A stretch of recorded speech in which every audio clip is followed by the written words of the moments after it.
Hey, the main meeting room is it's muted in case you guys are proceeding. Mute us. There you go. You're good now. All right. You didn't miss anything, Greg. No, just doing roll call. Matt Dallin, DCR, staff to the committee. We'll do staff in the back.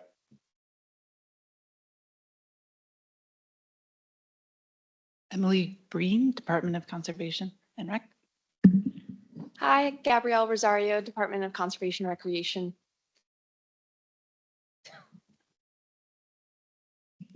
Ellie Plisco, Department of Conservation and Recreation. Excellent. Matt, you want to read off the rest of the roll for folks that are online?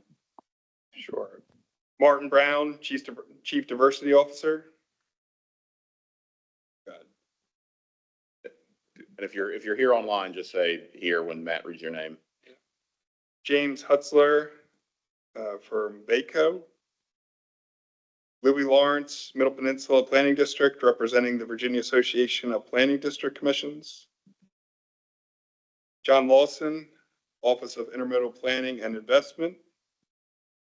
Alex Sams, Virginia Department of Environmental Quality.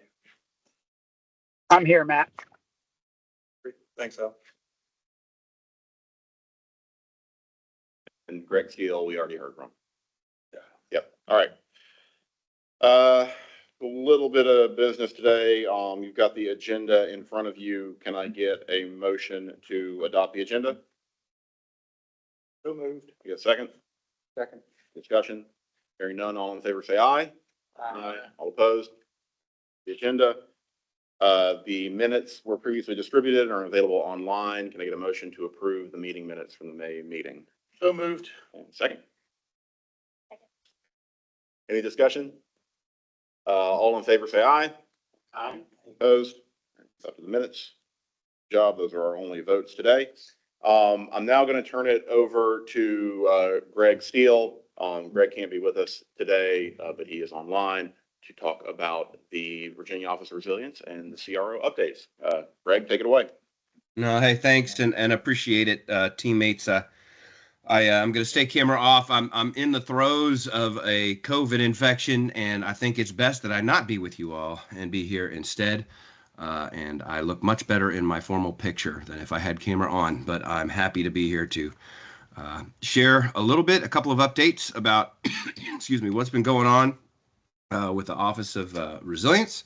I think since we last met, probably the most significant update is we did release the resilience update to the governor and General Assembly July 1st as required, which included all the things that had happened between July 1st of 2023 and June 30th of 2025. We also had our first IRMT, Interagency Resilience Management Team meeting in late June. Our next meeting is actually later this month. And we have had a chance to work since that time to continue engaging across the Commonwealth and with various entities and stakeholders. Engaged at the Resilient Virginia Conference in July, made a lot of good connections there. We're able to get some ears from people that kind of made us even more aware about other hazards, which are important and not in the frac space, but certainly in the resilience space. But on the flood side, I'll report that we've engaged with all 5 USACE districts to try to figure out ways where we can leverage USACE programs and authorities and funds on behalf of the Commonwealth. Hopefully going to be seeing some progress in the western part of the state with the Nashville district and Huntington district. And we'll continue to work with Norfolk district on their coastal program that they have going on now. The other things that I'll mention is just internally, just for folks to know, we've kind of figured from a communications and engagement standpoint that I'll basically be the primary engager for external points of contact, NGOs, federal, localities, PDCs, etc. Caitlin is going to be the primary spear with all state agencies, so internal, and Sigrid is going to be the primary tip of the spear for engaging within academia. Quite a lot going on in all of those spaces. So between the three of us, that was the best way that we could figure out how to best leverage all of our skills and abilities for engaging with everyone across the space. I'll mention also that I know I mentioned that the IRMT meeting coming up in a couple of weeks is going to be our second one, but it's going to focus really on creating a sort of the beginnings of a master list of all hazards that agencies within the state are currently addressing. And then to use that to work with the team to ID hazards that we may be missing, but also to learn about metrics that might already be used to track progress and if they could be applicable in other areas as well. The last thing I'll mention is, and from I guess a flood standpoint, we did happen to go out to, we were able to go out to Tangier about a month ago, excuse me, and had some conversations with the town leadership there. We're able to bring back and engage on a couple of issues, and obviously one that's of specific importance related to flooding is obviously the flood impacts to Tangier and working with the Corps on some interim and mid to long-term solutions that might provide some stability and protection for the island, as well as a couple of other critical issues going on the island that are still in the resilience space, but not flooding. So I think that's what I got for the group as far as our current updates. Matt, I'll turn it over if anybody has any questions or needs any additional information. Thanks, Greg. Any questions for Greg? All right. Appreciate it. Hope you feel better. Thanks for joining Thank us. Even though you're under the weather, we appreciate you staying camera off. All right. A couple of updates for DCR before I get in. I've got a couple slides before I do that. Want to let Matt Dallin make a staffing update. So happy to announce we have a third full-time employee with the Office of Resilience Planning. We have Emily Breen, who joined us almost 3 weeks ago in the office. She comes to us from FEMA Region 9, worked there for 6 years, but has 20 years of experience in the environmental natural resource space. So it's really great to have additional support as a resource really to you all to help us advance this work. So happy to announce Emily. If you see her around, please say hello. She'll be out and I'll be out helping introduce her to some of the different programs and work that we're doing.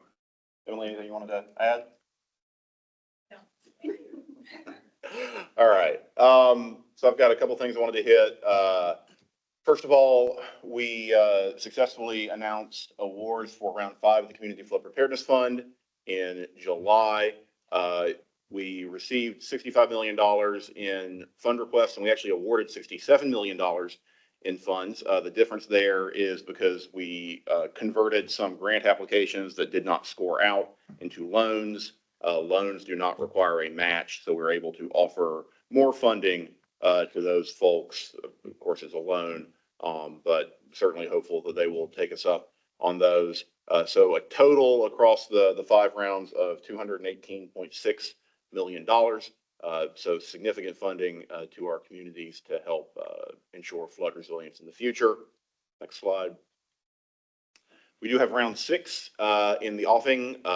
Had public comment on the manual closed July 17th.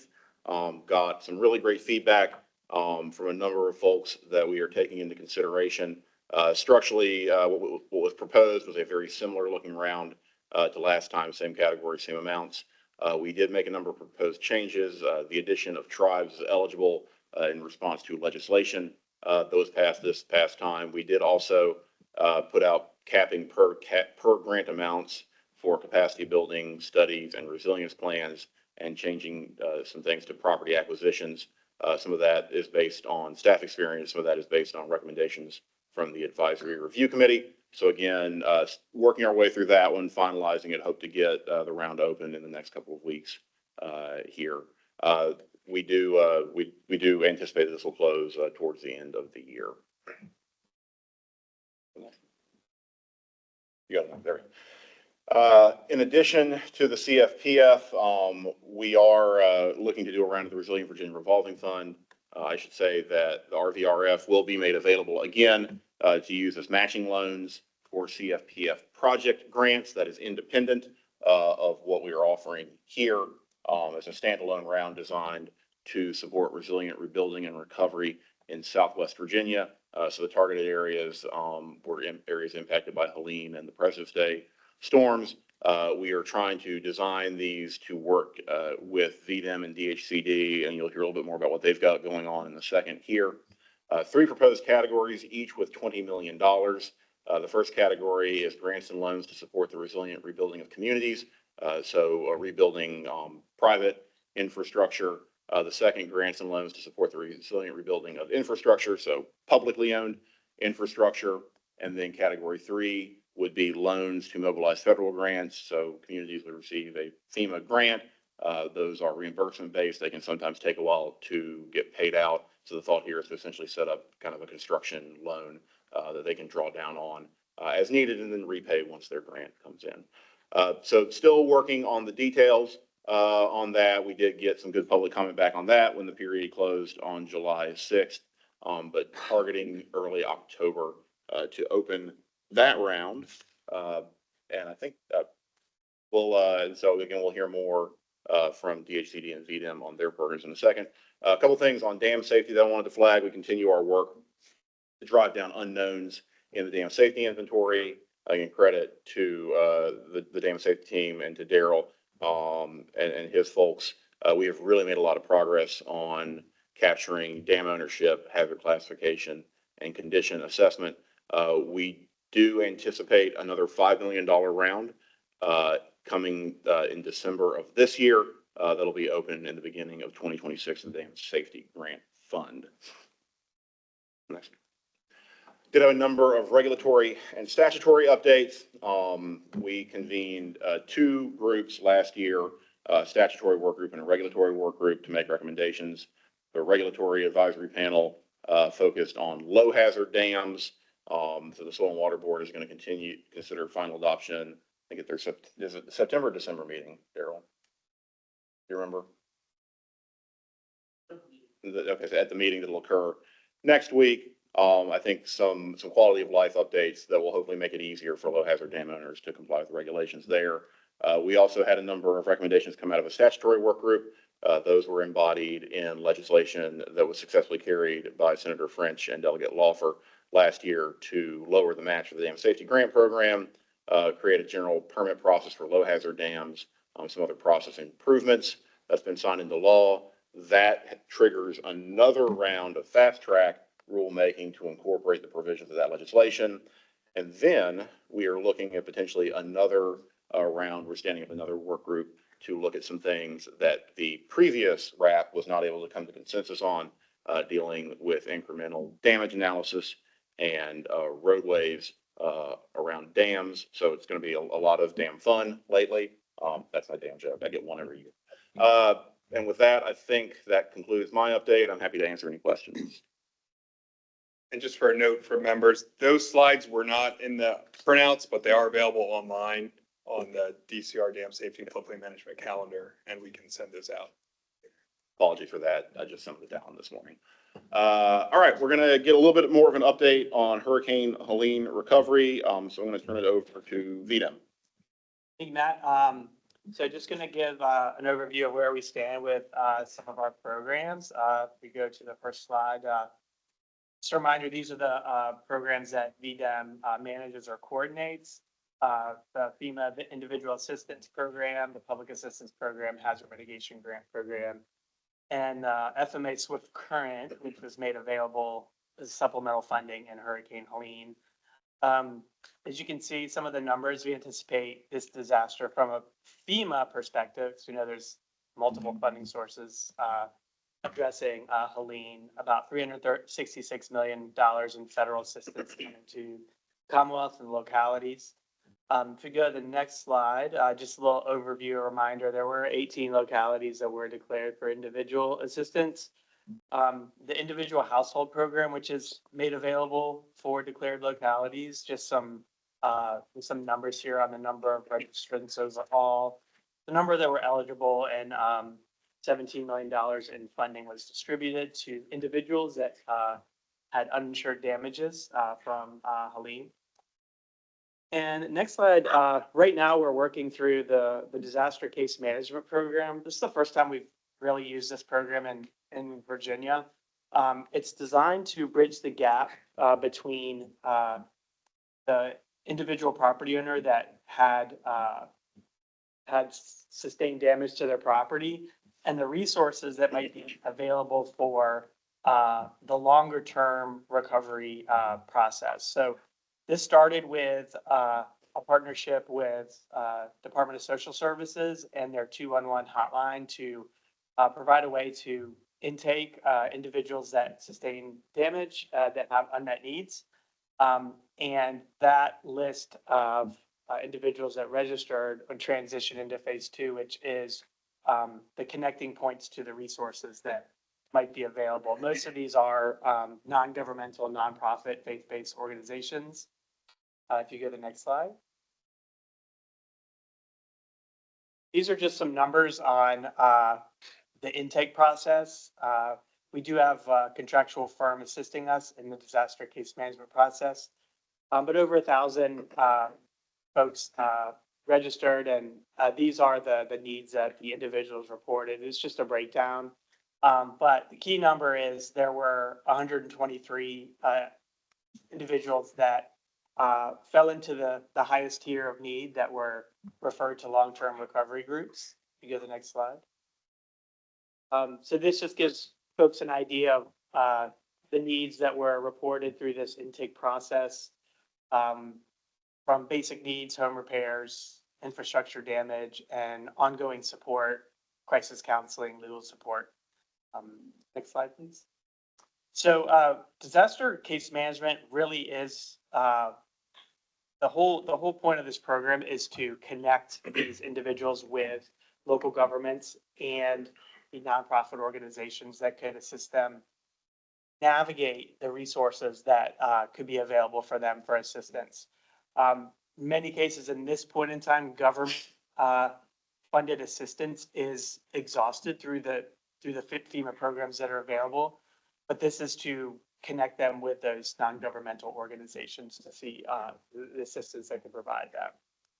To the next slide. Right, and this is just a list of nonprofit agencies that are still engaged and active in support of Helene, as well as the February President's Day storm flooding we had this past year. Still actively engaged with the nonprofit community. And next slide. From a public infrastructure perspective, this disaster, primarily the majority of funding has to do with debris removal associated with Helene, and majority of the costs are related to VDOT. They had a lot of debris removal operations going on from Helene. So far, we have distributed $7 million from this program to date. The FEMA Joint Field Office in Bristol continues to be open, but it's planning to close around Halloween. As we get into the hazard mitigation programs, the hazard mitigation grant program, $54 million was available for Helene, and we received about $81 million in applications. Just to give everyone kind of a flavor of the types of application, predominantly generators, wastewater, water protection, and flood control, stormwater management. Our applications are due to FEMA in January. So that's a quick update on the hazard mitigation grant program. The last one, FMA Swift Current. Again, this was a supplemental grant program that FEMA made $10 million available for, but it was really limited to repetitive loss and severe repetitive loss properties. It wasn't limited to declared localities. So we had a really quick turnaround on trying to pull project applications together. So as you can see, there's a smattering across the state of different projects that had projects ready to go and in the short turnaround timeframe. So we're excited about the opportunity to address some of those repetitive loss and severe repetitive loss properties. And next slide. And that is the end of the brief. Great, thank you. Any questions for Robbie? I do have a couple, if you don't mind. The Swift Current, I'm not very familiar with that program. Is that expected to be a program that's going to carry forward into the future, or is this a kind of a trial balloon? We don't know. It's tied to, um, there's certain criteria you have to have, like, it has to be a disaster within the last 12 months that, where there were a significant amount of NFIP claims associated with it. And so it could just be made available to a state saying you qualify. And then it's like, submit your applications by this deadline. So this was the first time it's been turned on in Virginia. I know it's happened in Pennsylvania several times. But this was the first time we had experienced it in Virginia. But these were not the declared counties, though. Correct. Communities, I should say, that not the declared communities. And so it was just made available to the whole state. Not limited to, yes. Okay. Like we prioritize the communities in Southwest, but if they weren't at that point where they were ready to apply, then we obviously wanted the money to go benefit communities in the Commonwealth if it didn't benefit them. Okay, and then just another quick question. Hazard mitigation grant program, are are you seeing any pushback from the federal level? Is there any reason to believe that this program is in any jeopardy at this point? You got $81 million in claims, $7 million paid out. I'm just curious, like, is that reasonable to believe that the other 54 minus 7, whatever that is, 47, are we confident that 47 is going to be there? Are you referring to, Matt, can you go back to That one, I think. yes, the 54 million that's available? Yeah, Yes. you said 7 million was paid out, or did I? Oh, that was the public assistance program. You're right. I'm sorry. I took that from the wrong spot. I Yeah. apologize. Yeah, that 54 million is available. Okay. All right. Thank you. Any other questions? Adrian? So you estimate Virginia's going to get 366 million in federal assistance for Helene. Do you have an idea of what the full funding need is?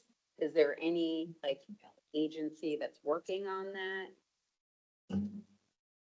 I think it's a collective effort. I know, we function under the federal programs that come through FEMA. Bill's going to speak about the DHCD, and DCRS programs. So it's really, as far as the unmet needs go, the disaster case management program is our way of understanding where at the individual level, where those gaps are. And we have, information sharing, agreement with the individuals when they register, that we can share their information with other entities that could possibly help them. So we're sharing that with the local governments too. So if there are opportunities like, through the other agencies' programs, that the local governments could basically bring their issue to the table in the application. I will say on the coordination end, the governor has tasked the transformation office is now also the Office of Rebuilding and Recovery, I think it is.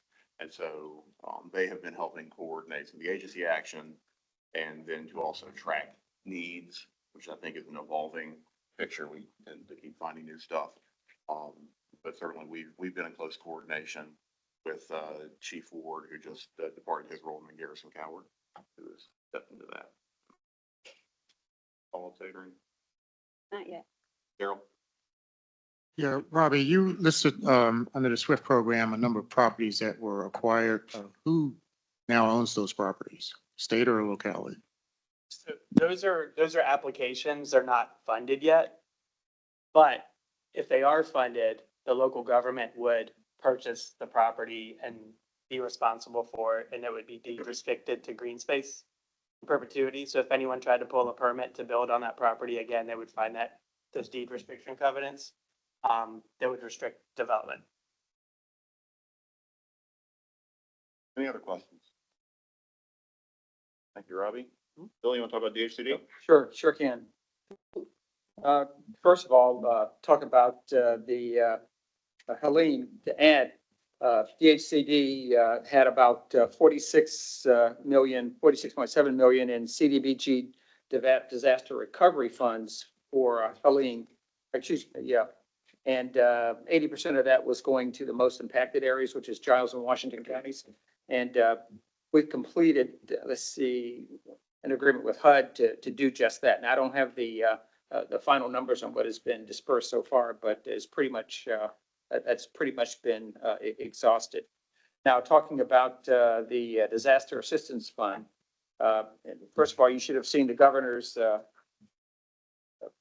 I guess, a marketing flyer is what it is. But anyway, he's announcing that, and this was immediate release on September 8th, and it says, Governor Youngkin announced a $50 million Virginia Disaster Assistance Fund is now accepting applications. Everyone was aware of it, but now it's accepting applications. There's some caveats there. And I'll just say this, first of all, it's 50 million.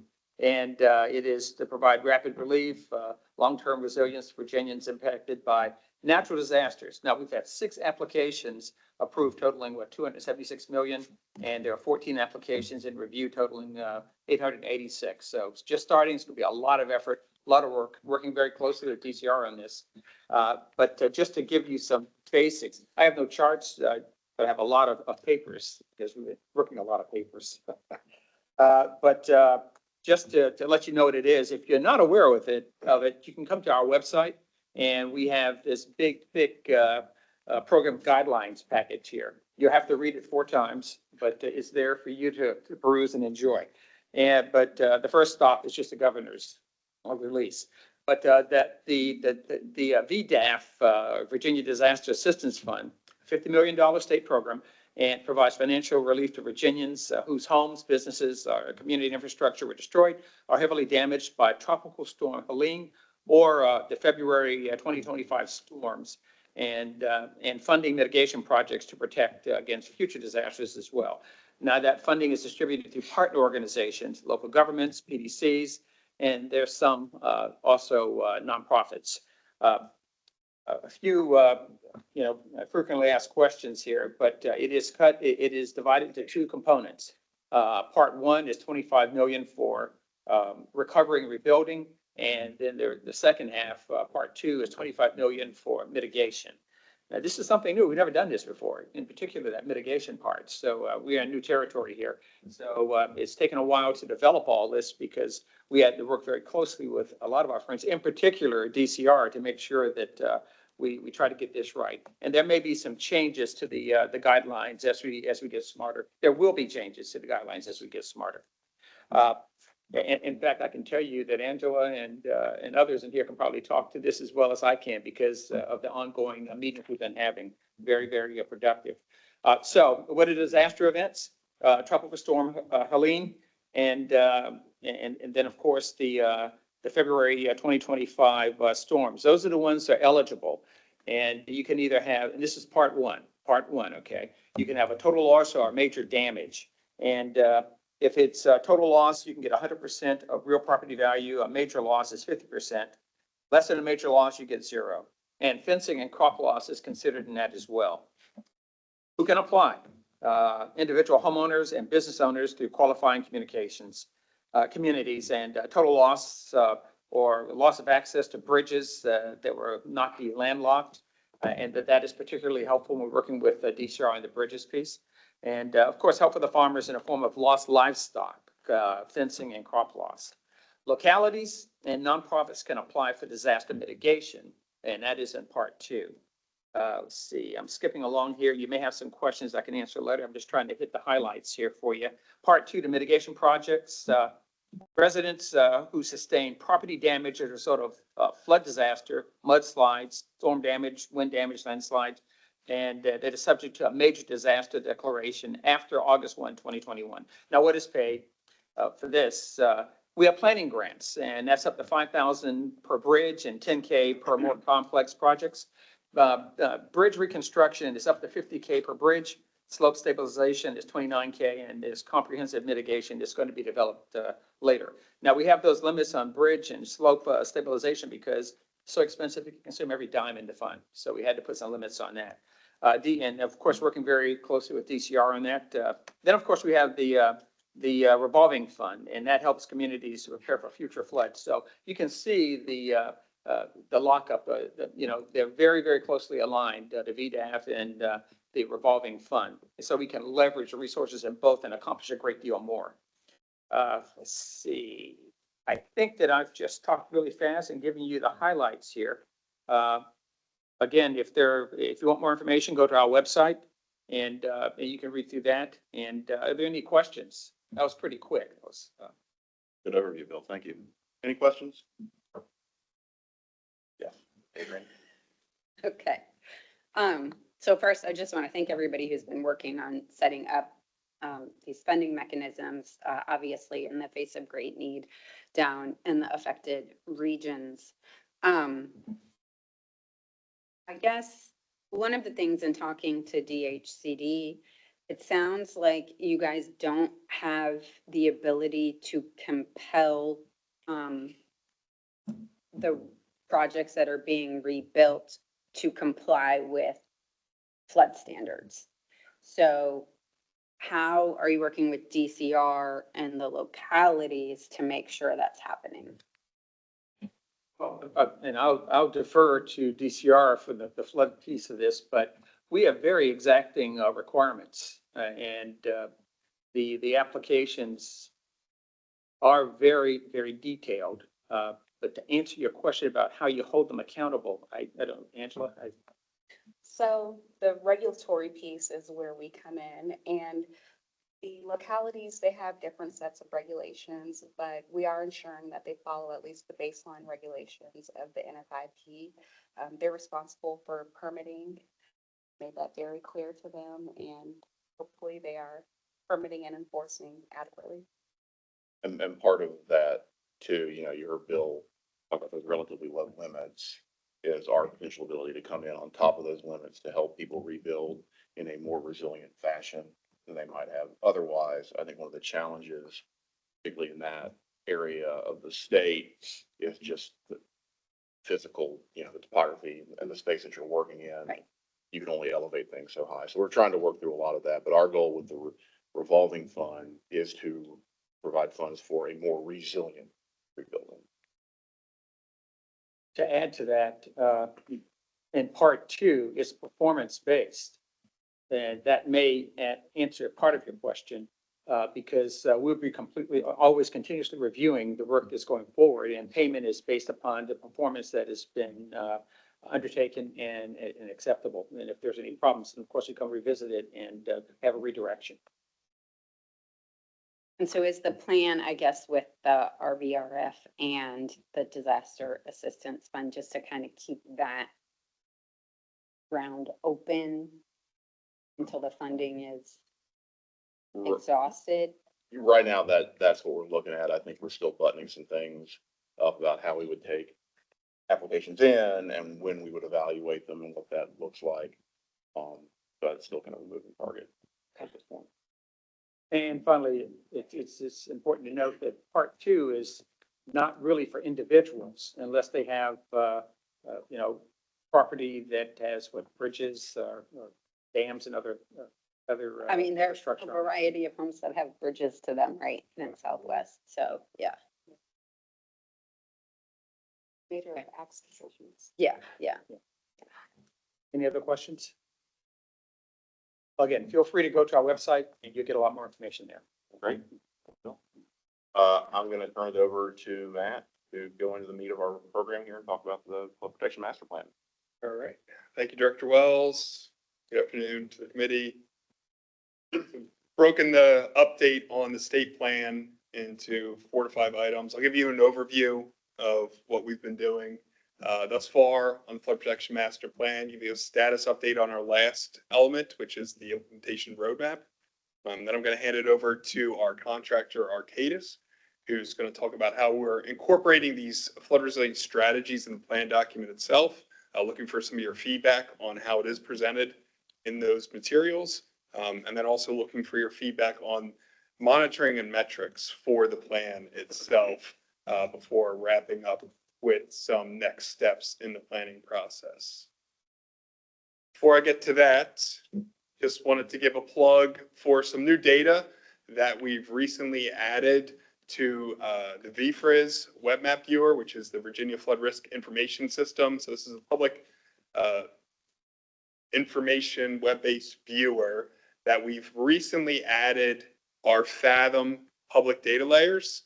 This is flood hazard data that DCR procured to support our statewide planning effort.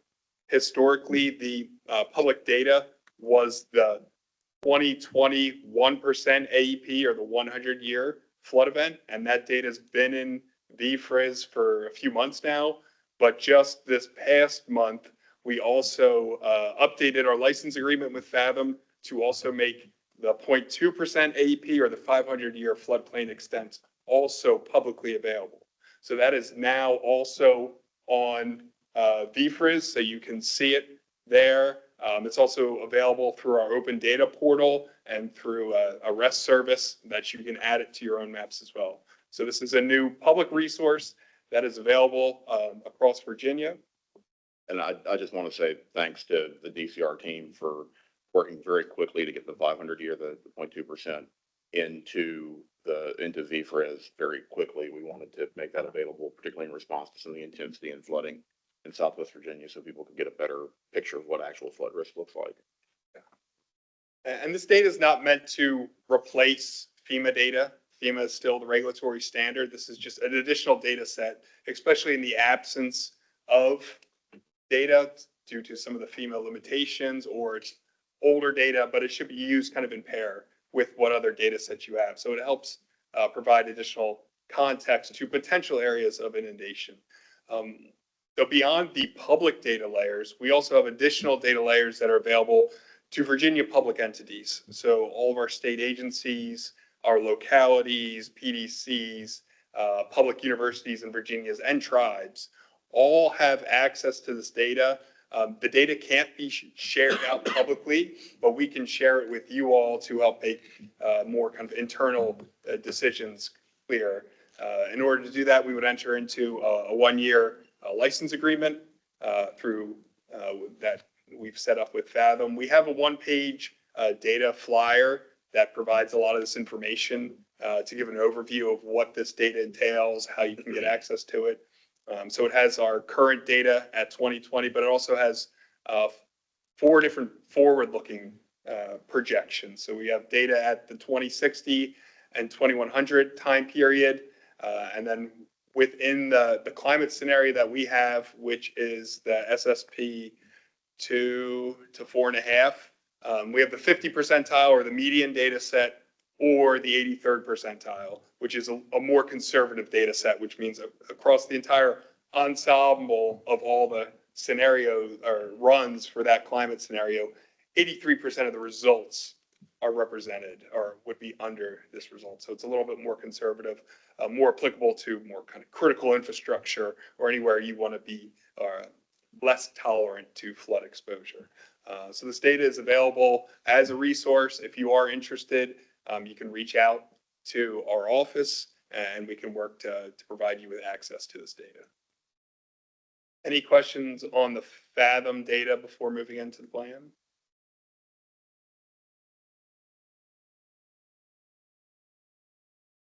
So moving into the Virginia Flood Protection Master Plan, this is a plan that Virginia has had on the books, but hasn't updated in a while. Last plan being updated in 2005. So long overdue, but it really is meant to align and enhance the work that we're already doing to reduce the impacts of flooding to our people, the economy, and the environment in Virginia. This is an overview of kind of the planning process, which we're undertaking.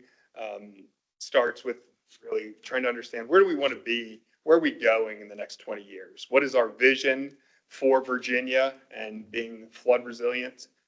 What are the goals that can help accomplish that vision? And then what are the objectives that help drive us towards those goals? So that really sets up the long-term planning cycle. Then on how do we get there? That's within these next 5 years. This is a 5-year recurring planning process. So our next plan will be due 5 years after this one's released.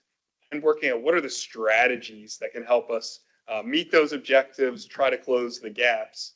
And then another level down from those strategies is our implementation roadmap, which gets at the actions. So we know we have these kind of broader strategies. What are some of the actions we can take to, again, enhance work that we're already doing, and then, if possible, potentially expand or look at new opportunities, emerging opportunities to be more flood resilient. This is an overview of the process that we've undertaken thus far. This planning process started around this time last year. We had a kind of a kickoff meeting, an annual flood preparedness coordination meeting, work to set the stage. Then we've worked through our vision, goals, and objectives. Those were all presented to the committee. We've all had a lot of stakeholder input. I'll get to that in the next couple slides. We then worked on what are the priority gaps to address. We've been identifying the strategies. And then this last phase is really kind of the living phase that we're going to be able to kind of set up and work within this implementation period, is what are those actions that we want to do. So it's not complete. It's never really complete. It's something we're always kind of continuing to build on through this implementation period. I mentioned stakeholder engagement. Your agencies and organizations presented here at the committee have all been participating in this process. So I really do thank you all. We've hosted 34 engagement activities in a year. So that is a lot of meetings, surveys, a lot of feedback. It's a lot of staff time, to be honest, and really wanted to thank you all for allowing your staff to participate in this planning process. It's really been helpful. The committee here really represents our core stakeholder group. The next kind of ring out in our stakeholders is our supporting stakeholders.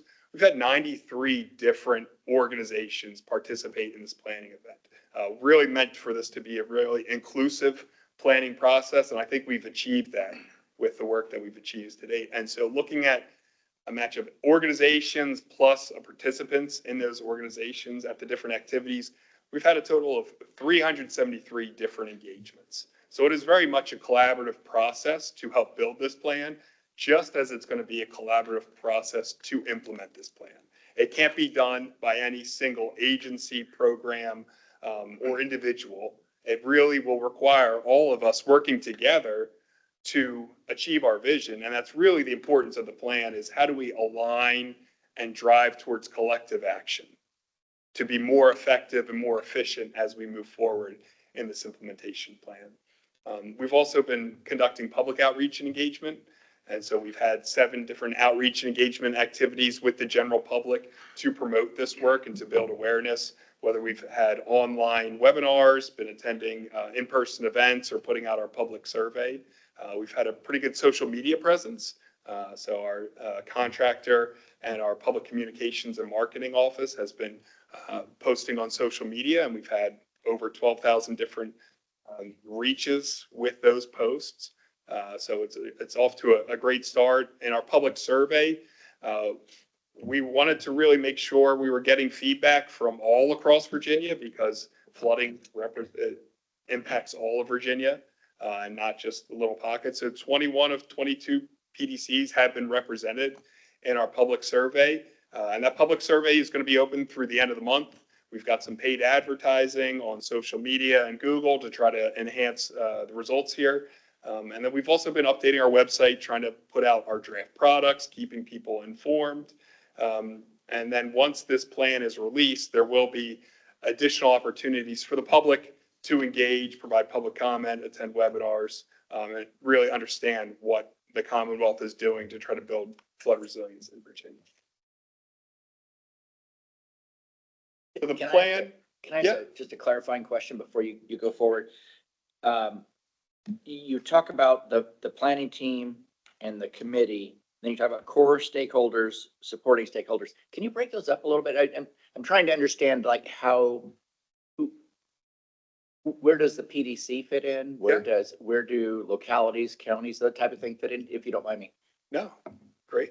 So in our planning team is DCR, the Office of Resilience Planning, charged with developing this, meeting with the director, and then also the flood committee. So we've been presenting providing updates and seeking input to the committee since it was established in February. At the core stakeholder list really focuses on kind of our primary audience is our state agencies and state level organizations. And so again, a lot of not the committee members themselves, but staff from the members are represented in the core stakeholder groups. We do invite representatives from Virginia Municipal League, Virginia Planning District Commission Association, and VACO as well. Again, to try to provide a voice for the local and regional governments at those core stakeholder meetings. The next level out is where we've had broader engagement and broader, kind of more inclusive invitation at the supporting stakeholder level. So at those meetings, we've invited all of the PDCs to attend, and those are virtual meetings, so there's more easier to access those, as well as localities can attend as well. And we do have, I guess not really a one pager, but we have a summary page or a 3-page document online that lists out the different organizations that were in the different groups. So who is a core stakeholder group, it listed out who are the supporting stakeholders, and then the general public. And then just one more clarifying question. I'm not trying to knock you off your presentation at all. Just want to make sure that I understand. Is the intent to capture what localities and communities and regions are doing, or is it really just, and I hate to use the word just, or is it limited to the work that the state itself is doing, the state agencies themselves are doing? So this plan is focused more on the state plans and policies and the work that we are doing at the state, but we recognize that a lot of this work kind of goes down to local governments. And you'll see in a couple of slides, one of our key themes that we have is supporting local governments. And we know that a lot of the work that we can do and need to do is to support local governments to be more flood resilient, because that helps the Commonwealth be more flood resilient. But it is where the coastal plan is focused much more on place-specific needs, and we have an inventory of projects and initiatives across the 8 coastal PDCs.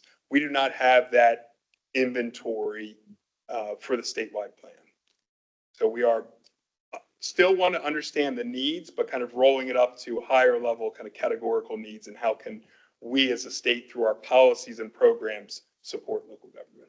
Okay, all right, thank you.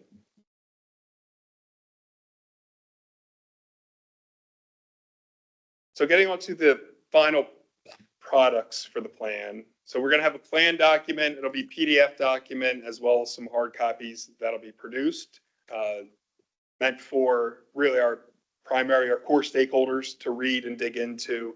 We'll have a report and brief that will be more than just an executive summary, focusing on the policy and program strategy, kind of more of a leave behind document, the governor and General Assembly to bring them up to speed on what we're doing here and summarize our work and efforts. We're going to have a data viewer that's getting developed. So we've done, with that Fathom data, we've looked at flood risk across the Commonwealth, exposure and impacts. So we're going to be sharing those results through an online data viewer. And then the last item, which gets to that kind of living document of the implementation roadmap, is tracking progress. So not just putting out this plan and coming back to it in 5 years, but tracking and providing updates on progress made through an online living status tracker. So those are the products that we are working towards delivering for this plan. So the next couple of slides are going to roll us through the vision, goals, objectives, and gaps. These have previously been presented, so I'm not going to read through each one of them. But this is just kind of a refresher of what we've established for this plan. So here's our vision statement. Again, this was a collaborative process where we sought input from the core and supporting stakeholders on this, iterated, and then landed here with the final with the flood committee. Here are 3 goals and then the objectives under the goals. So I'll just go through the goals real quick, which goal, whether we call it 1A, presented in no particular order here, is mitigating the current and future flood risks, right? We've got to work to reduce the risk and the impacts from flooding. A lot of that is already stated in code. The other two goals really help support our ability to do that and vice versa. So we've got really want to advance lasting and unified strategies. So again, coming together, that collective action at the state level to address flood risk. And then lastly, our third goal is when we are building flood resilience, how can we capture additional benefits, whether it's through benefits to the economy, to the environment, or to the quality of life to all of the residents and individuals living in Virginia? How can we kind of try to do more when we're already doing the work to build flood resilience? Where can we find those extra co-benefits in the work that we're doing to try to enhance this work for the overall greater good? That's where we want to go, and that is our vision for the future. Getting into the strategies and gaps, we've organized them into these 6 themes. The top 3 more relate to these policies and programs that we have within state government. And then the bottom 3 are more related to enabling mechanisms. So with the policies and programs, they just don't go and implement themselves. You need the people, the money, the data and information to really activate those plans and policies. So we see this very much interrelated. You can't do one without the other, and they're very much tied. And together, that is how we can help to build flood resilience in Virginia. So we've got the gaps listed out. Don't want to go through each one of them. There are some common themes that you will see here, whether it's staff capacity and funding. And these are the gaps between what we're currently doing now and what are the best practices for statewide flood resilience, which is coming from a variety of data sources at the more the national level from different organizations on what it means to really have best practices for statewide flood resilience. And we worked with our stakeholders to look at what are some of our challenges now. And these gaps really are getting reframed as opportunities in the plan document, but we see where they exist across these themes. Next, we get into the strategies. So what can we do? What tactics can we deploy to work to advance the goals and objectives while also trying to reduce the gaps? Again, presented within these themes, what are the different types of strategies that we can deploy? Again, working with our stakeholders. We had some very robust meetings on the strategies as well as the implementation plan with the core and supporting stakeholders, getting a lot of feedback on to the different means and mechanisms which we can work to advance resilience in Virginia. Just listing out the second set here for reference. And then that takes us to kind of where we've landed here. What's the difference between a strategy and an action? And we'll get into more detail on how we present the strategies in the plan document itself.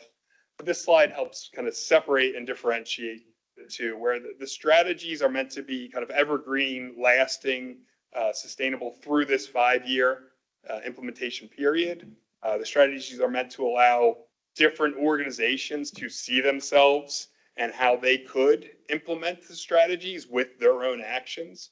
So they're meant to be very broad, overarching, flexible, focused on what we're trying to do, not how we're going to do it, which is where we get into the actions, which are much more discrete of, in order to achieve this, we will, or we plan to do this, and focusing on the execution, on the actions.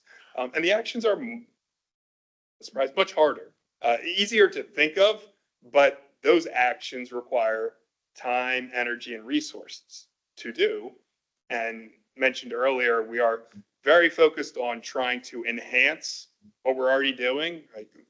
We're already doing a lot of work in this space.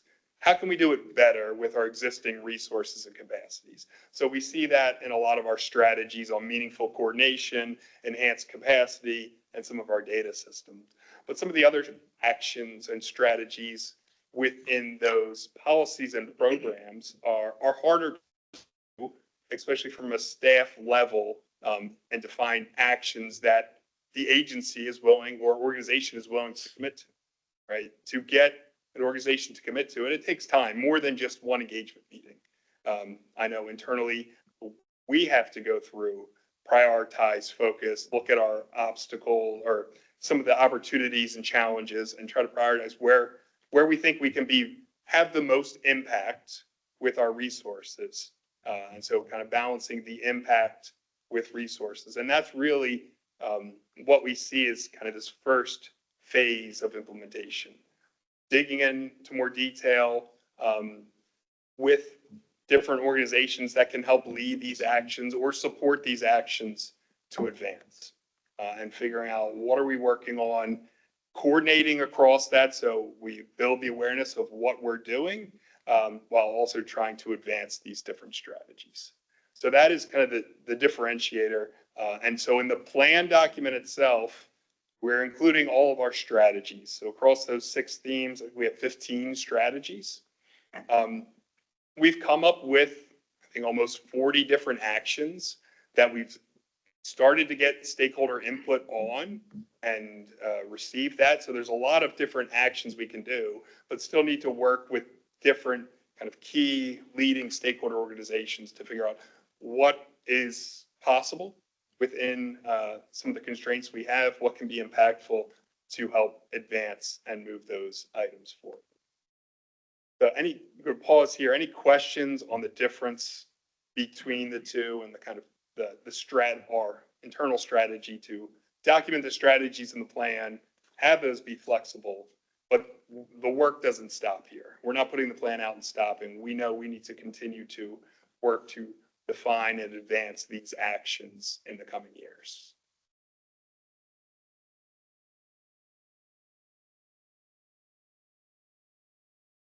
I'm going to turn it over to Arcadis, who is our contractor for the Virginia Flood Protection Master Plan, and they're going to get into giving you an example. There's a full size or 11 by 17 handout that has an example of one of the strategies. We'll be walking through that first, and then we're going to be getting into the monitoring and metrics and looking for your feedback.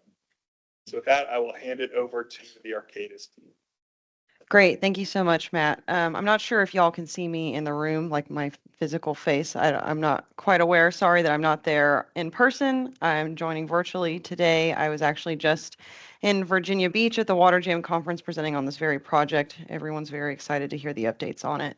And I want to reiterate what Matt has said and thank you all so much for your time and providing so much feedback to us thus far and the continued feedback that we're getting today. So as you all may recall, during the February 2025 Flood Resilience Advisory Committee meeting, we talked about various flood resilience strategy layouts from other states and regions as examples to see what you all would like most be represented in the Virginia plan. So if you remember, we looked at examples from Texas, New Jersey, and Fort Lauderdale and Florida. What we heard from you all is that you'd appreciate flexibility and strategy description and components to allow for your agencies as well as other state actors to be able to integrate those strategies in their programs where they're most applicable. Also, you all noted that you wanted to see clear connections between the strategies and the plan goals and objectives itself. So thank you, Matt, for that overview. And then lastly, really wanting to highlight any ongoing efforts that your agencies or other programs have ongoing to show how that strategy can potentially further build upon the work that's already being done. You can go ahead to the next slide.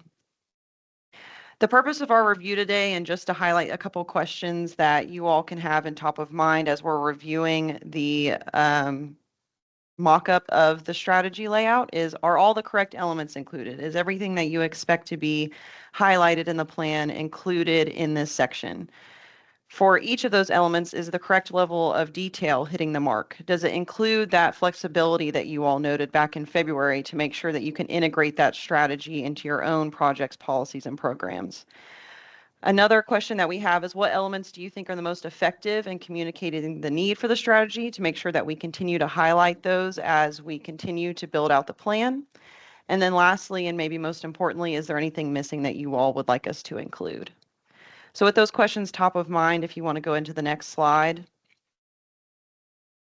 This is the full preview layout of our first planned theme that Matt just went over, that is proactive adaptation, and the first strategy within that theme, which you see to the right on this page. Just to orient you all, if a viewer is to look at this layout online, they would view it like this, where it's just one large layout. In the printed version, which there will be a limited number of copies of, the left side will be the left page, and then the right side will be the right page, and it will be folded in the middle. So if you want to go into the next slide, Matt, please. The left side highlights the name of the theme as well as the icon that's along with it that viewers of the plan will have seen previously. So they will have already been oriented with this icon as well as the theme name. It also highlights the theme description. Another thing worth noting is that each theme has its own theme color. So as a viewer is flipping through all of these strategies, they will be able to easily recognize when they have entered into a different theme because of that color change. So proactive adaptation is this peach color. So once again, the first time a theme is introduced, it'll show the icon, the name, as well as the description. Move on to the next slide. To go into a bit more detail on what you're seeing on the right side of the page, you have the title of the strategy. So the one that we're previewing today is Invest in Effective and Innovative Flood Resilience Solutions. And then we have a 2-paragraph description of the importance of that strategy and why it is important for progressing flood resilience throughout the Commonwealth. Next slide. To the right of that, we have a call-out box that highlights how this strategy is directly related to advancing the objectives of this, and how this particular strategy advances 2 specific objectives of the plan. So once again, integrating the feedback that we heard from the committee meeting in February of creating that clear connection between the plan objectives to these strategies. So these are those 2 objectives that are most related to this strategy and how they can be progressed. It's worth noting for all the strategies throughout the plan, we will highlight up to 3 objectives or 3 priority gaps. Matt showed that list a little bit earlier, and we will outline how that those are being addressed or progressed by this strategy. So really, we're highlighting the ones that have the strongest connection to those elements of the plan. Next slide. In the bottom left corner of the right page, we are highlighting a current state level project or program that corresponds directly to the strategy. So in this case, we are highlighting the RISE program coordinated with DHCD that helps pilot innovative solutions. And once again, this is just meant to highlight how current work can be leveraged or expanded upon to help progress this strategy over the next 5 years and beyond for this plan. For some instances where a strategy is proposing something new or something that doesn't already exist in a program, such as looking at new funding resilience mechanisms or building capacity where there isn't currently for a particular program, we will be looking to highlight either a regional case study that's being done within a Virginia locality or regional government that could potentially be brought up to the state level, or some type of research that shows the benefit of implementing this strategy as a best practice. If it is a program that is highlighted from a state agency, we will work with that state agency to make sure that these highlights that are included are reviewed by you all to make sure that we are highlighting them appropriately. Next. The last element that you're seeing here in the bottom right of the page is emerging opportunities. So these are those actions as part of the implementation roadmap that Matt was just going over. These are those more specific actions that can be implemented by you all and other state actors to progress the strategy. So all of those things combined are how we are currently highlighting all of the various components of the strategy. And I will stop there and we can go back to certain highlight boxes if that is helpful, but want to hear from you all initial reactions as well as any responses to those questions that I highlighted earlier. And if, once again, if you don't mind saying your name before you make the comment, just because we're unable to see who's saying what online, that would be incredibly helpful for our note taking. Questions or comments? Good question. Angel Dean with VDOT. The illustrative example of an action So what you're showing there is the DHCD Mhm. RISE project. I'm wondering if this will either create or evolve into an expectation that this document might store an inventory of actions statewide. I know we're going to talk about metrics a little later. I'm not sure if we'll hit on it there, but just wondering if that is the vision, or have we thought about that as maybe an expectation that could arise? If That's an agencies- excellent, That's apologies. it. That's Should agencies be ready for that? That's all. Yeah, that's an excellent question. So the current expectation is that all of the programs or projects that are highlighted within these specific strategies will be listed in a table at the end of this chapter, as well as other ongoing projects or relevant policies or programs that have a hand to play in flood resilience in the state. So there currently is meant to be an inventory at the end of this chapter to turn to where these ongoing efforts exist. The ones you chose to highlight in the plan, but, or do we mean a A comprehensive? more comprehensive list. A more yes. comprehensive. Yes. Yeah. Trying to work with the layout, we've highlighted one. Sure. here. Any further, Angel? Other questions or comments?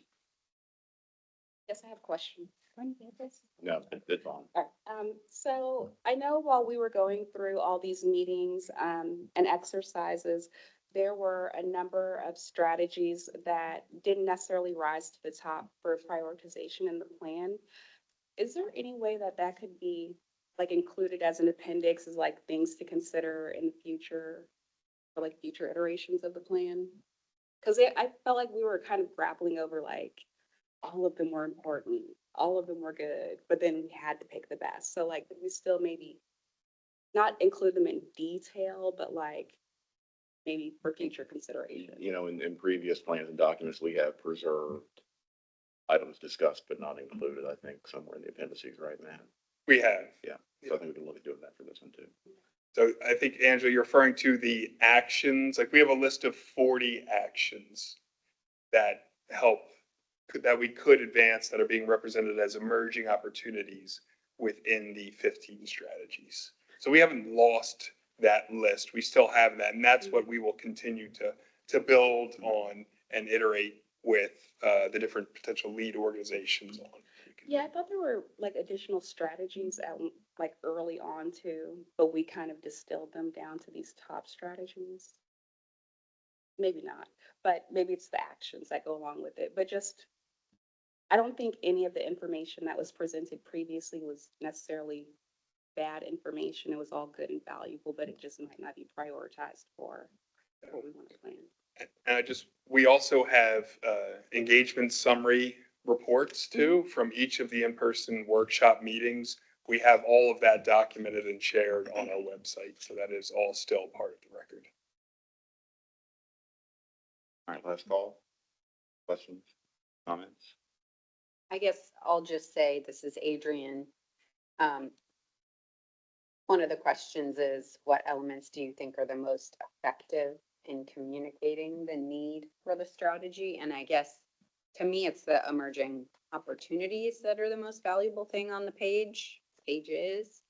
And so maybe that goes to what Angela was just saying, is it's important to include those other emerging opportunities or actions kind of in the appendices of the plan, so that they're not lost and everybody can go back and reference them. No, that's a great note. Thank you for providing that. We could probably, depending on how many emerging opportunities there are, look at calling that out a little bit more prominently on the page. Yes, there's some strategies that have 5 or 6 listed. This example just has the 2. We can work on the formatting. Yeah. Any other questions, comments? All right. We will proceed then. Okay, thank you for that. So with that, we will get into the evaluation framework and metrics discussion. So to once again allude back to what was discussed during the February committee meeting, we went over those goals, objectives, gaps, and strategies that Matt had outlined earlier, and a few items that you all had noted while we were to think about while we were crafting these metrics is the need to consider that many of your agencies are also still developing your own performance metrics in relation to your specific programs and projects. And also for us to keep in mind is a need to focus on attainable metrics that tie directly back to the objectives. So with that in mind, next slide. Putting this visual on the screen just once again to show the relationship that our team is working under for the vision, goals, and objectives on the left side to highlight where we're going, and then on the right side showing how we get there through the strategies and the implementation roadmap. Next, one more. The first part of this is that we will be utilizing the data that comes out of this plan to track progress in mitigating flood risk. It's really important for us to note that the expectation is to track how the risk is changing over time so that your agencies and other programs and organizations can be adaptable and responsive. The expectation is not necessarily to see large reductions in risk within a 5-year planning cycle. So as you all are aware, sometimes data can get skewed from maybe 1 year there is no storm events at all, and then the next year there could be several, and that's not necessarily the best representation if risk itself has been reduced because of the variability and the possible events that could happen from year to year. So the expectation is to track how that risk is being responded to and how our assets are handling it over time. Versus seeing if that whole reduction is happening in just a 5-year cycle. Another click, please. Another way that we're evaluating effectiveness, to go back to the feedback that we heard in February, is to tie those strategies directly into advancing the VFPMP goals and objectives. So tying not just to the data, but to looking at how the strategies themselves are progressing to see if we are in line with the goals and objectives. Next slide. So to orient a little bit around how we're framing the evaluation framework, we have these 3 key definitions. So outcomes represent where we're going, outputs are how we get there, and then benchmarks are signposts or more specific reference points to measure progress along the way for both outcomes and outputs. Another click. Just to have them up on the screen again, we have our 3 goals for the purpose of the evaluation framework for this plan. Goal A, evaluation utilizes existing data to track outcomes tied to flood risk reduction, to those impacts on people, the economy, and the environment. And then as Matt mentioned earlier, goals B and C really work more towards how we get to that in terms of a project or a policy or program level. And those evaluations uses benchmarks of those programs to track those outputs. So just wanted to provide that overview before we get more into the nitty-gritty of what we're suggesting, what those metrics will look like for each of those goals. Next slide. Questions to think about that our team has as I go more into the weeds of what these metrics could be and what we're suggesting is this structure and organization of metrics successful in communicating what needs to be tracked for advancing the goals and objectives of this plan? Is this level of detail appropriate for what you need to track progress within your own programs and projects? And lastly, does this achieve your expectations for how to track the success of the Virginia Flood Protection Master Plan? Next slide. So for goal A, and once again, just to reorient, goal A is centered around mitigating current and future flood risks statewide. This really has to do with reducing negative effects to human health, vulnerable populations, buildings and infrastructure, reducing economic disruptions, as well as negative effects to natural and cultural resources. So the way that we're recommending that these evaluation metrics be presented so that they are flexible and applicable to state programs that may focus on a variety of things is these 3 buckets, the first of which being people. And so the single metric that we are recommending here is decrease injuries and fatalities from flood events. The second bucket is economy and built environment. The metrics that we're recommending under this is increase public funding invested in mitigation, decrease annualized losses from flood events, decrease expected annual damage from flood events, And lastly, decrease the number of buildings and properties in map floodplains. Lastly, that third bucket is natural and cultural resources. The metrics here are increase acres of natural habitat protected or restored, and then decrease the number and area of historic and cultural sites damaged during flood events. These are really meant to be outcome-based and longer term, and so that these once again, it's not something that can necessarily be tracked definitively over just the next 5 years. Benchmarks will need to be established so that we can really see the progress over time, within 5, 10, 20 years, and so on and so forth. But I want to pause here because I know this is a lot of information. I want to hear y'all's reactions to these metrics, if they feel applicable to the programs that you all run, or if, and as well, if these are things that you all are already tracking as you're building out your own program metrics. Discussion. So this is LJ Hansen. So in the economy and built environment, your third bullet, decreased expected annual damage from flood events. That to me seems to track, the third and fourth bullet seem to track with flexibility and, but also measurable output, right? It seems that maybe some of these could be geared around actions that are being taken to decrease expected flooding. The first one, say, decrease injuries and fatalities. I totally agree. That's going to be completely dependent upon what the events are and may fluctuate wildly from year to year. But if we're investing in, if we're actually making improvements, if those improvements are actually being demonstrated, roads being lifted, houses being either retreated or lifted, or, I mean, there are things that could be measured in those lights that are, I mean, I think for any metric, you have to have something that is demonstrable. And I fear that some of these might be a little squishy. Absolutely. Measurable metrics, I guess, is what I'm trying to get at. Understood. And we see the connections as well with that third and fourth bullet of how they can also tie in to, you know, also reducing the negative effects to people as well. Because obviously people are included in that annual damage, and also, you know, their homes and where they work and live in those buildings and properties.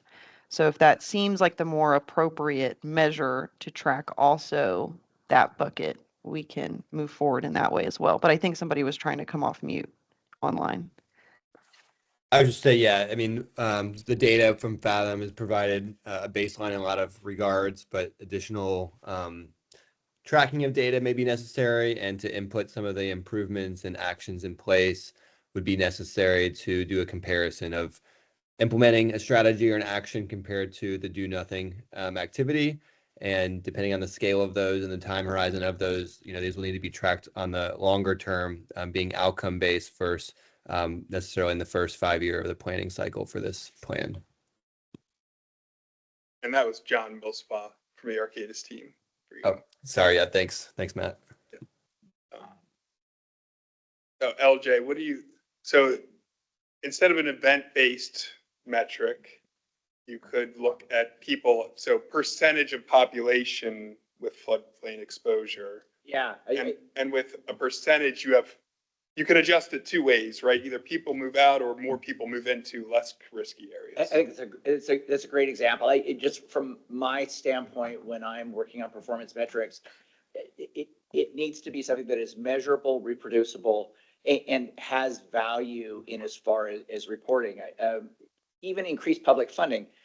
What does that mean? I mean, if we had $34 million of investment this year and $48 million next year, what did that buy us? What did that get as a taxpayer? How does that benefit the taxpayer? And did it do anything? I think that's where when I look at performance metrics or metrics of any type, I think they have so much more value if you can demonstrate that we're either reducing the risk to a population or to the environment or to the economy or whatever, each of these different things. I think there's there's value to being able to have maybe a little bit more concrete of a metric that you're comparing it against. I mean, again, increased funding, what are you getting for it? How did that compare with inflation? How did that compare with any other element that's out there? I'm just not sure that that's a Yeah. metric that I think it's got to be coupled with, so looking at your investment and then your return. So are you reducing your average annualized losses, right? And what is the benefit that you're getting to get your return on investment? Yeah, I think there's value there. Yeah, so still need to track that, but maybe that's not a primary reporting metric. I don't know that it's a metric that demonstrates success. Yeah.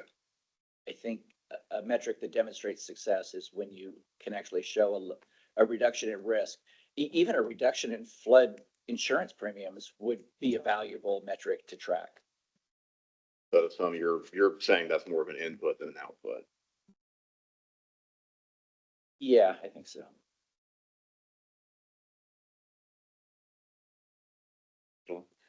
So I was actually thinking flood insurance also with the people component. I think increasing the number of flood insurance policies is good on the individual and the community and the Commonwealth. So you might want to add some information about that under people. Under economy and built environment, on the last bullet, decrease the number of buildings and properties. We probably can't move the properties themselves, so there's always going to be properties, but we can reduce the number of buildings and structures in Developed high-risk properties. areas. Yeah, so we might want to reword that a little bit differently. Yeah. That's a good note, Angela. Thank you. Welcome. And that could be a percentage too. Again, you can promote building and economic development in less risky areas to move, I guess, increase your denominator while also trying to reduce the severe and repetitive loss structures within the flood. Get at that percentage. Yes, and another item on that last bullet, I want to make sure we're looking at this from the right kind of geographic extent, because it says properties in mapped floodplains. Is that based on the Fathom data or the regulated floodplains? Which one are you looking at? The fourth bullet on economy and built environment. You saying which floodplains? Yeah, which floodplain is the floodplain? Yeah. I mean, we're looking at both. Both, okay. Yeah. Because FEMA doesn't cover everything. Correct. I have a question about that, Matt. So I'm with DGS Fred Kirby, and we issue building permits, and sometimes that's building permits in the floodplain if they get a permit from DCR.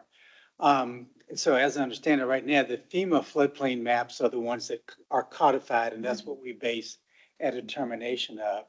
But this, we keep referencing the Fathom data. Is this something that's refined enough that we could advocate for this to be adopted into the building code and be used in conjunction with the FEMA data, maybe using the more conservative of the two to reduce risk across the state? It definitely gives us more information. How you go about using it, devil's all in the details there. Because in where you've got FEMA data, I guess we're always promoting using the best available data, right? And so in the absence of any data, this is more helpful. It's not necessarily intended for point-specific property level, right? Like the Fathom data is a 10-meter raster cell. And so that's almost 100 feet and largely dependent on the topography in that area. And you can have a lot of change at 100 feet, right? So it's hard. You've got it potentially with careful use. But so how refined is the FEMA data? Is it any more refined than the? It is much more detailed data. And they also, so the Fathom data is desktop analysis, where FEMA's data, right, they have more field verification, take into account additional structures in place that isn't in there. So, I mean, it also takes them how long to get these updated? It's a long time. So that's, you're trying to trade off. But there are limitations in all this data that we're using. So part of our DGS perspective is that if it's not in the code, it doesn't have teeth. Right. And so we can't enforce the Fathom data. And that's kind of why I was asking the question of like which floodplain, because if we're going to actually measure the reduction of buildings. There are a lot that are right up on the line of the FEMA regulatory floodplain, and they're definitely in the Fathom. So which one are we going to use for in or out? Is it better to frame that as at-risk buildings and structures? And I know that some of that is a little bit, it's fuzzier in one sense, but in the other sense it's not, because you've got some things that are going to be in the floodplain because they're location dependent. You're going to have some things that you've elevated and that are okay-ish where they are. So perhaps that's a better way to frame that. That gets you way more into the weeds on it probably. But, Yeah, and the way we're using it is at the state scale. Yeah. Right. So you're gonna have some in and some out, and we're looking at the big picture across the state. To look at it in a neighborhood is much harder to, it's not really what this is. Okay. But I would still say, if you are going to build a building and we have this Fathom data that says potential flooding, inundation, you shouldn't turn a blind eye to it. You shouldn't not turn on the layer to see where it's showing it's possible, right? We all know flooding goes beyond the 100-year floodplain. It can extend beyond that. And the FEMA maps aren't always up to date at that exact location, right? They've got a process that you can have their map modified because you've collected more localized data to rerun a model. Like the map revisions. Yes, exactly. So nothing is perfect, but use the best available data is really the guidance. And just because it's not a legal or requirement doesn't mean you shouldn't at least take it into some consideration, especially if you have an opportunity to go elsewhere, do something different in your circumstance. Right. So from my office perspective, maybe the Fathom data is advisory. Yes. FEMA is thou shall or shall not. Maybe Yeah, change this to decrease the risk, as Matt was saying, decrease the risk of buildings in map floodplains. It's the risk of buildings and map floodplain. Well, I think we probably need to, we'll work on it. I don't want to do too much wordsmithing today. But I do think clearly this is one that we need to continue to refine. I want to go over to. Yeah, Chris Swanson, VDOT. I look at these, in the lens of decrease, increase, and it really makes me think of the definition of resilience, prepare for, respond to, recover from. And I think a lot of these are prepare for. And I think it might be important to also have some monitoring and evaluation structure over, are we recovering faster? Are we responding faster? Knowing that some agencies are evaluating different techniques on how to become more resilient. Economic recovery or broader? I don't know if I have any right offhand. I can think of some and share them, but. Yeah, I guess like in transportation, when is the service restored, right? Right. It's easier to define.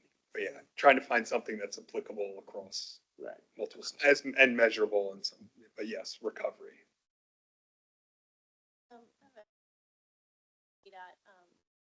So as we work through these and they're established, the expectation that there'll be, a submission site, a portal of some sort where agencies will submit on where they are on these metrics for which they have a relationship. I'm just wondering who's scraping the data. How are we?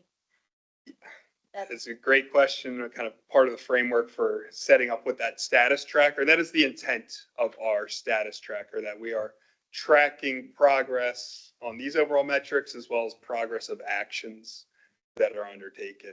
I think once we settle on metrics, we will need to define or determine how do we get about getting to those, at what frequency, right? If things aren't getting, what is an appropriate frequency to update those and check back in to see progress. But we do have, so we have another, like a detailed slide where we look at where different sources are coming from and trying to figure out what data is readily available that we can use versus do we need to develop, or is somebody else gonna have to do additional work to get at this, which is what we're trying to use readily available data and to help inform these metrics where possible. Yeah, thank you, Matt. And those are all really great comments. Thank you all for sharing. Are there any others on goal A before we turn to goals B and C? Not standing in the room. Proceed. Okay, great. Thank you all. So for goals B and C, just to revisit what those focus on, these are more on the program level. So I think it's worth spending some time just looking at what those specific objectives entail. So these are about increasing the understanding of current and potential future flood risks, strengthening the ability to prepare for and manage that, but also increasing the adaptability and effectiveness of flood resilience strategies to those potential future conditions and regional interests, also increasing the return on public investments, and increasing the accessibility of flood resilience resources, opportunities, and information for all Virginians. Once again, Goal C is really about those co-benefits, so where we can overlap benefits when we are progressing flood resilience, also in improving health and quality of life, as well as boosting the economy and enhancing the natural environment. Next slide. So for goals B and C, we are recommending a more qualitative approach than what you just saw for the goal A evaluation, that uses data. This evaluation involves assigning the VFPMP strategies as outputs for each objective, and we'll go over more specifically what that looks like in the next slide. But for each strategy, benchmarks are also identified, to describe what success could tangibly look like. So a way that you can think about it is that the strategy is the output, the success indicator for that strategy is the benchmark that which can be tracked, and that will help us evaluate the goal. So what that looks like in practice, if you go to the next slide, we have this example table laid out. So this is specifically for goal B, objective 1, which is once again increase understanding of current and potential future flood risks. On the left side, we have all of the strategies that we have identified that if they are implemented will help progress this objective within the plan. So which strategies address the objective is the output here on the left. And then on the right, for each of those strategies, we have outlined what success would actually look like if this strategy is implemented in regards to achieving this objective. So I know that there's quite a few strategies listed here, as well as their correlated benchmarks on the right, but wanting to get responses from you all on this more qualitative approach of what success could look like for these objectives.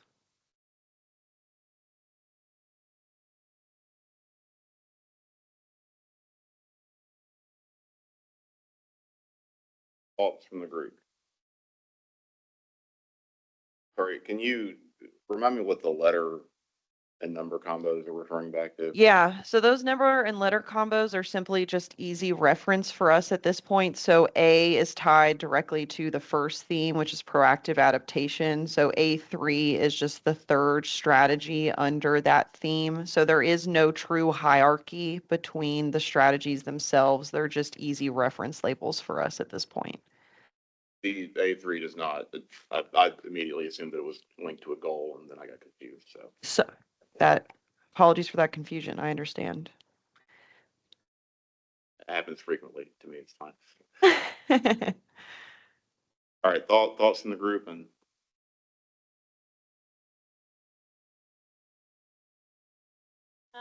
Angel with VDOT, again, go to the sort of the practical application of how this will get reported and then rolled up.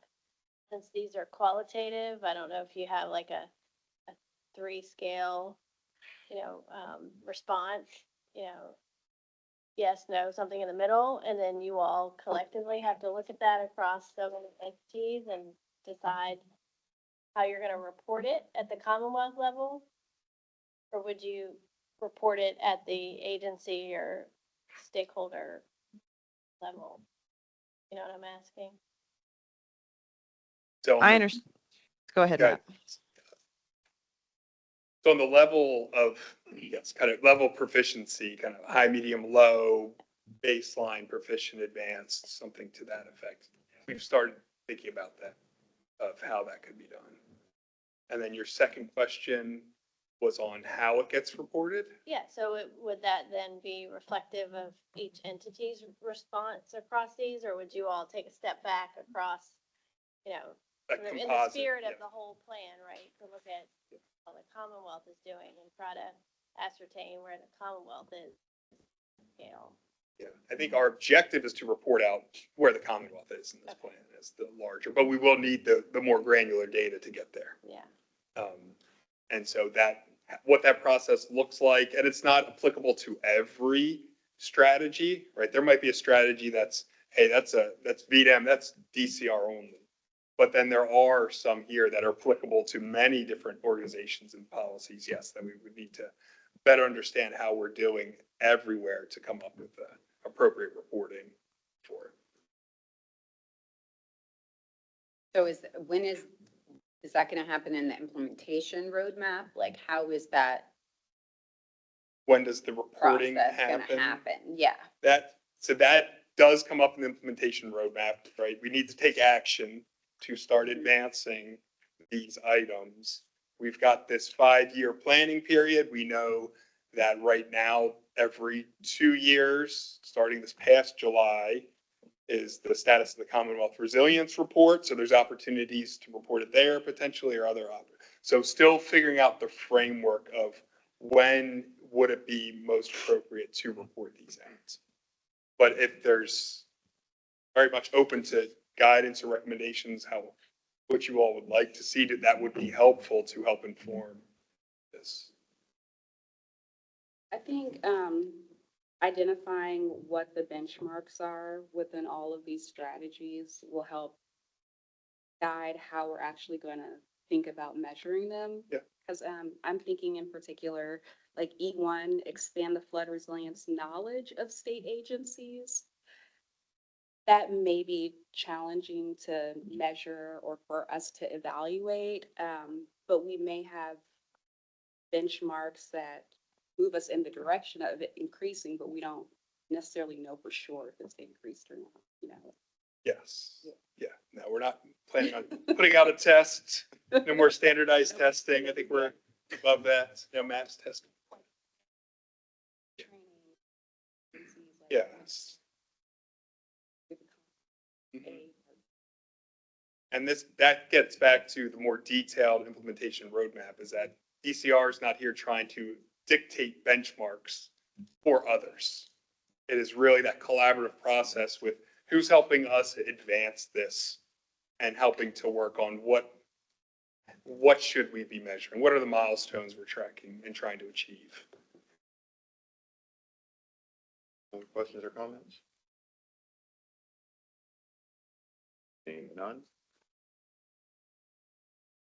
Okay, great. And then this was just a reiteration of that question slide, just to see if there were any overarching responses to the proposed evaluation framework across all 3 goals. I guess, Matt, this might be bleeding into the next steps. Are we going to send this around for folks that have thoughts after the meeting? Yes. Yeah. So if you take some time, try to digest the information. If you have questions or want more, let us know. But if you could get back to us in the next couple weeks, let's say it was the end of next week, with any additional feedback, more than willing to, we need to consider it. So, and are very much looking for it. Next steps. Yeah, and that really gets us into where are we headed.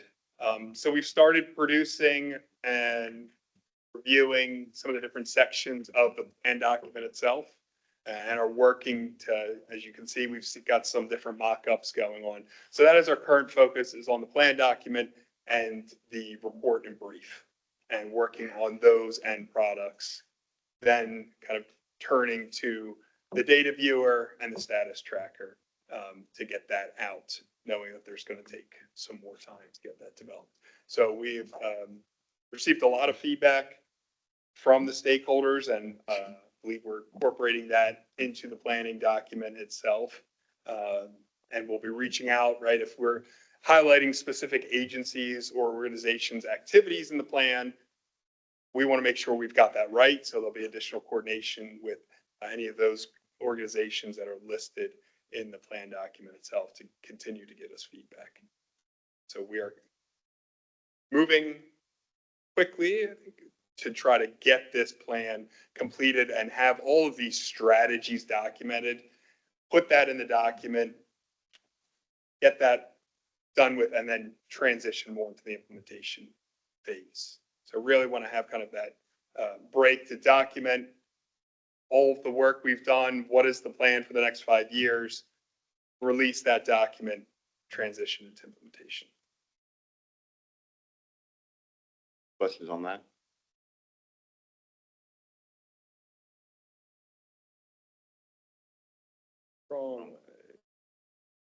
Well, really appreciate the discussion today on this. As Matt said, he's going to send it around for folks that have additional thoughts afterwards.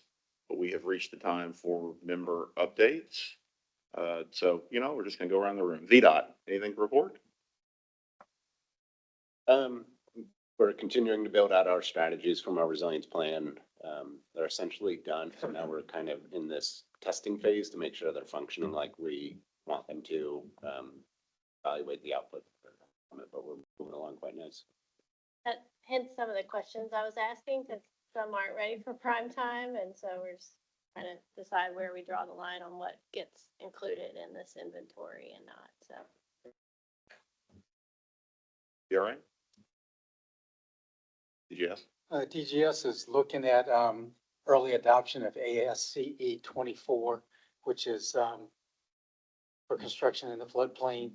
And that would bring in to play the 500-year floodplains and codify that. So Still continuing to refine, work closely with you all on VDAF. It's going to take a lot of effort. A lot of people are very interested. Yes.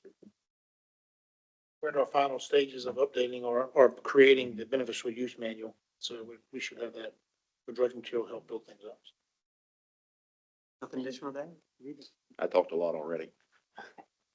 I'm at the beginning of our legislative session planning, but the members are very interested in how the disaster assistance fund and the revolving fund kind of work together and roll out over the fall.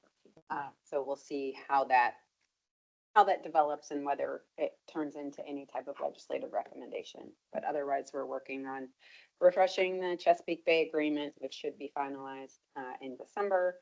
And then our other priorities like water quality funding. So. Well, I can't speak for every locality or every municipality that's out there. What I will tell you is that in my conversation with other municipalities, I think there's a concern that we are doing a lot of this on our own and without a grand plan. And flooding, of course, knows no municipal boundaries. And I think that is one thing that I hope that at the conclusion of this event, maybe we can try and find a way to create a structure that allows municipalities to work a little bit more coordinated, at the very least regionally, but perhaps across bigger boundaries. I can speak for the city of Virginia Beach and some of the other localities in the Hampton Roads area. There's a lot of innovative solutions that are going on, but I don't think that information is making it anywhere. And so that what that means is that other localities that are experiencing similar concerns are all having to do it themselves. And so it's a waste of energy that I think we're all kind of doing our own thing. I'll just leave it at that. At DCR in the floodplain management program, we have a project underway to upgrade BFRIS again, and we will have a new functionality to BFRIS, which will allow individuals to type in their address and print out a property-specific flood risk report. It'll give them 3D rendering and some information about the property's flood risk. So I think Greg covered us pretty well. Right. Daryl, anything on dam safety you wanted to flag? I just wanted to, reiterate what we said before, that next week, the Soil Water Conservation Board will be considering what we're calling round one of our regulatory revisions that came out of our stakeholder group last year. As Director Wells mentioned before we go into a kind of a cleanup round to align those regulations with the amendments to the Dam Safety Act. And that will hopefully be in December. But next year, if any of you are interested in being on our regulatory advisory panel, we would certainly welcome that, because we're going to be looking, particularly VDOT, we're going to be looking at some issues that a number of you have some intersection with. I think we had Alex from DEQ. I don't know if he's still on, but Alex, any update on DEQ's end? Yeah, just one small update. DEQ completed their hurricane preparedness exercise. So we're now went over roles and responsibility and are postured really well to respond to an environmental impact during hurricane season. That's all I have, Matt. Right. I think we covered everybody. We have reached the point for public comment. I have Chris Stone. Never heard of him. Chris, you want to, actually, if you want to just come sit next to Angel so the microphone picks you up for the people online, and we'll call it 3 minutes. Director Wells, members of the committee. My name is Chris Stone, and I'm a licensed professional engineer, and I have spent more than 40 years designing infrastructure projects across Virginia. First, I want to commend the department for creating a statewide plan that finally goes beyond the coast and addresses flooding across all Virginia. The scope is long overdue. I do have concerns. The law calls for, quote, best available science, yet the plan has not committed to a timeline for moving beyond NOAA Atlas 14 rainfall data. Rainfall in Virginia is projected to rise 10 to 40% this century. Some communities, Virginia Beach, Arlington, Alexandria, are already applying climate factors, and states like North Carolina and New Jersey have moved ahead. Engineers know Atlas 14 is outdated and does not reflect today's extreme storms. Atlas 15 is coming, but in the meantime, the plan should require climate adjustment factors so localities don't continue to under-design storm drainage and flood protection systems. Without state action, Virginia is locked into decades-old rainfall data that does not reflect today's flood risk from extreme weather events. Second, the funding structure is uncertain. The Community Flood Preparedness Fund has been unstable, tied up in the RGGI debate, and there is still no clear state policy for sharing cost on major Army Corps projects like Norfolk. House Joint Resolution 434, which initiated a three-year study by JLARC with the goal of determining criteria and structure for future state contributions to local cost shares on flood resilience projects like Norfolk's, won't be completed until 2028. Without stable funding from the governor and the General Assembly, along with cost-sharing rules, the master plan risks being a report unable to fulfill its mission. Third, equity and transparency must be more than words. Communities without political influence, often lower income or rural, must see real protection. That means publishing a clear scoring system for project funding that weighs risk reduction, equity, and cost effectiveness, and making those decisions public. Finally, this plan should not just be guidance. It should set enforceable standards tied to state funding and permits, so localities have both the incentive and the support to build resilience.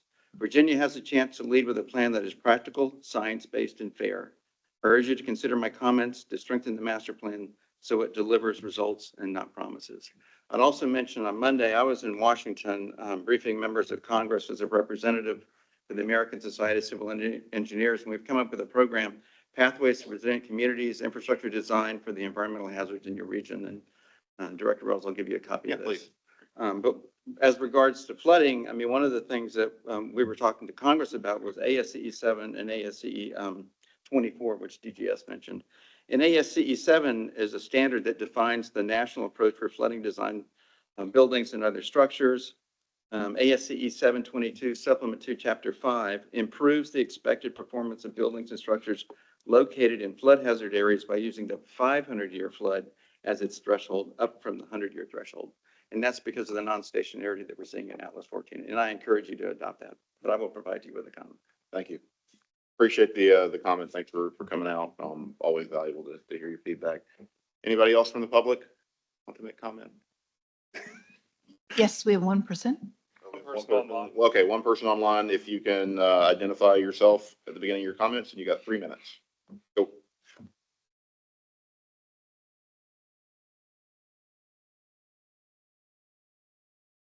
Rachel, Hi, this would is you like Rachel to ask? Peabody. Go ahead, Rachel. I just had a quick question. when we did the roundtable, someone mentioned that they were working on a beneficial use of dredge material manual, and I was just wondering who that was. Jamie, was that y'all? Yes, that was me, Rachel. Ah, Mercy. Okay, thank you. Well, I believe you two are acquainted. Good. I was just getting ready to text you while you're not sitting right beside me right now.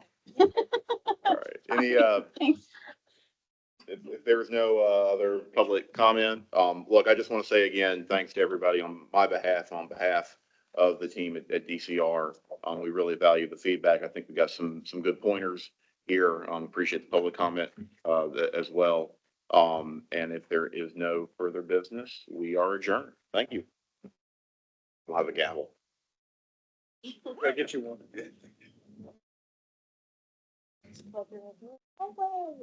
Thanks for explaining. Now we put in What do you call that? Yep, that's what we do all day long.